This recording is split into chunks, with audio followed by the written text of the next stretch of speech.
मैं doctor Chandrashekhar Singh, doctor J P. Mishra, शासकीय स्नातकोत्तर विज्ञान महाविद्यालय मुंगेली, छत्तीसगढ़। आज हम चर्चा करेंगे हिंदी भाषा स्नातक तृतीय वर्ष, जिसका विषय है विभिन्न संरचनाएं। अब प्रश्न उठता है, विभिन्न संरचनाएं क्या है? आइए जानते हैं।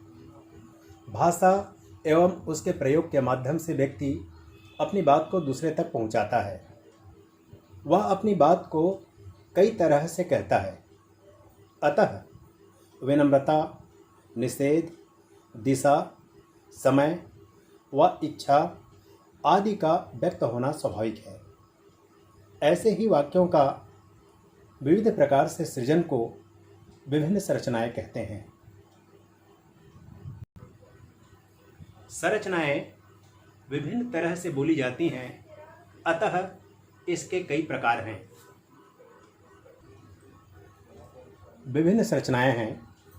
पहला, विनम्रता सूचक संरचना, विधि सूचक संरचना, निषेध परक संरचना, काल बोधक संरचना, स्थान बोधक संरचना, दिशा बोधक संरचना, कार्य कारण संबंध सूचक संरचना और अनुक्रम संरचना।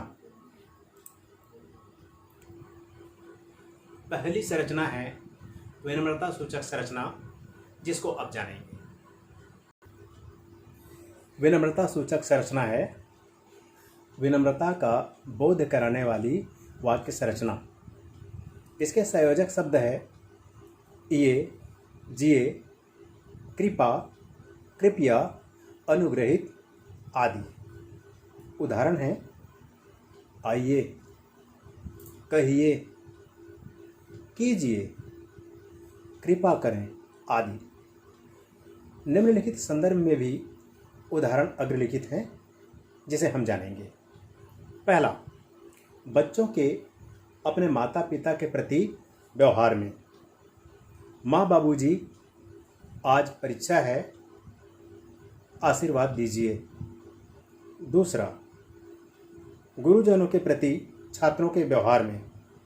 गुरुदेव, आपके आशीष और स्नेह से ही मैं आज कुछ बन पाया हूँ। उच्च अधिकारियों के प्रति व्यवहार में।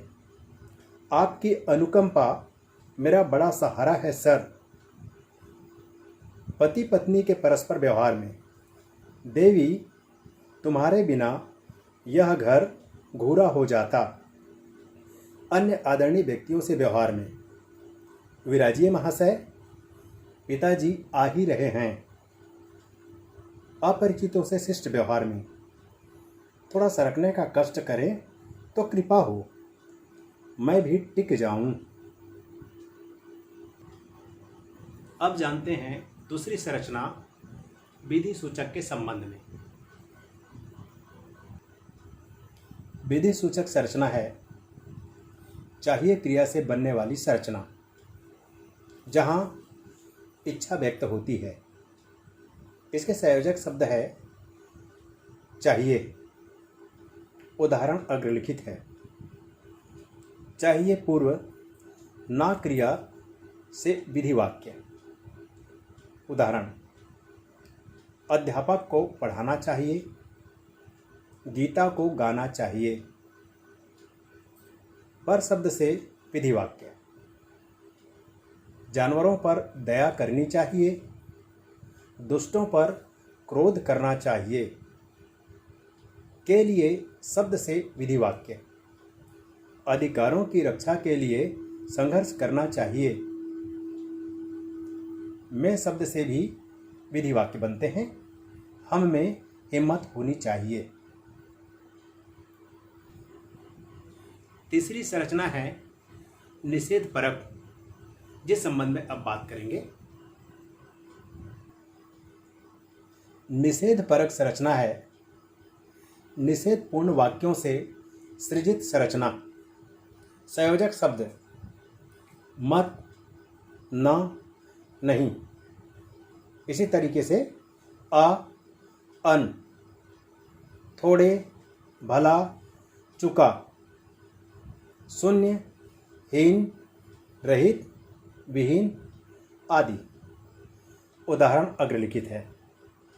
पहला, यह काम मत करो, तुम ना जाओ, तुम नहीं आए, यहाँ यह चित्र असंगत है, राम अनपढ़ है, वह थोड़े ही काम करेगा, अर्थात वह काम नहीं करेगा। भला ऐसा भी होता है, अर्थात ऐसा नहीं होता। हो चुका उससे यह काम, अर्थात उससे काम नहीं हो सकता। यह स्थान जन शून्य है, रमेश साधनहीन है, अरुण बुद्धि रहित है, पुष्पा ज्ञान विहीन है। अब बात करेंगे चौथी संरचना कालबोधक के संबंध में। कालबोधक संरचना है समय अर्थात काल का बोध कराने वाली वाक्य संरचना। इसके संयोजक शब्द हैं क्षण, घंटा, दिन, रात, सवेरे, शाम, पूर्वाह्न, मध्याह्न, आज, कल, सन, संवत। उदाहरण अग्रलिखित है, जिसे जाने। क्षण भर रुको, 4 घंटे से वर्षा हो रही है। कितने दिन तपस्या की उसने, रात में ठंड बढ़ गई। सवेरे आना, शाम को वह अवश्य आएगा। पूर्वाह्न में प्रार्थना सभा हुई, मध्याह्न में भोजन होगा। आज उसकी परीक्षा है। कल बहुत ठंड थी। यह सन 1857 की बात है। वर्तमान, भूत, भविष्य प्रमुख काल हैं, यह जरूर जाने हम। पांचवी संरचना है स्थान बोधक। स्थान बोधक संरचना है किसी जगह का बोध कराने वाली वाक्य संरचना। इसके संयोजक शब्द हैं यहाँ, वहाँ, जहाँ, तहाँ, कहाँ, बाहर, भीतर, अंदर, आगे, पीछे, पास, दूर, आसपास, दाएं, बाएं। उदाहरण देखिए। यहाँ जा, वहाँ जा, कहीं चैन नहीं। यहाँ कौन आएगा? कहाँ गई थी? हमें वहाँ जाना है। वहाँ चला गया जहाँ से आया था। रमेश बाहर गया है। भीतर में बैठक चल रही है। आस पास ही होगा। थोड़ा दाएं और बाएं देख लेते। अब छठवीं संरचना दिशा बोधक के बारे में जानेंगे। दिशा बोधक संरचना है दिशा का पहचान कराने वाली वाक्य संरचना। इसके संयोजक शब्द हैं पूर्व, पश्चिम, उत्तर, दक्षिण, 4 दिशाएं, 10 दिशाएं, इधर उधर किधर जिधर, उस तरफ किस तरफ, जिस तरफ की और की तरफ के प्रति आदि। उदाहरण अग्रलिखित है। पहला, शहर के उत्तर में एक बावड़ी है। सुगंधित अबीर 10 दिशाओं में उड़ रहा था। वह अभी इधर आया था। पुलिस किधर गई? किस तरफ जाना है? उस ओर कुआं है। उसने शहर के प्रति रुख किया। अब जानेंगे 7वीं संरचना कारण कार्य संबंध के बारे में। कारण कार्य संबंध इस प्रकार के वाक्य सृजन में कम से कम 2 वाक्यों का होना अनिवार्य है। 1, वह वाक्य जो कारण का कथन करे। दूसरा, वह वाक्य जिसमें कार्य कथित हो। इसके संयोजक शब्द हैं अतः और अतएव, चूंकि, इसलिए, परिणामतः, क्योंकि, तो, कारण आदि। उदाहरण अग्रलिखित है। गाड़ी छूट गई, अतः मैं न आ सका। चिड़िया को गोली लगी और वह नीचे आ गिरी।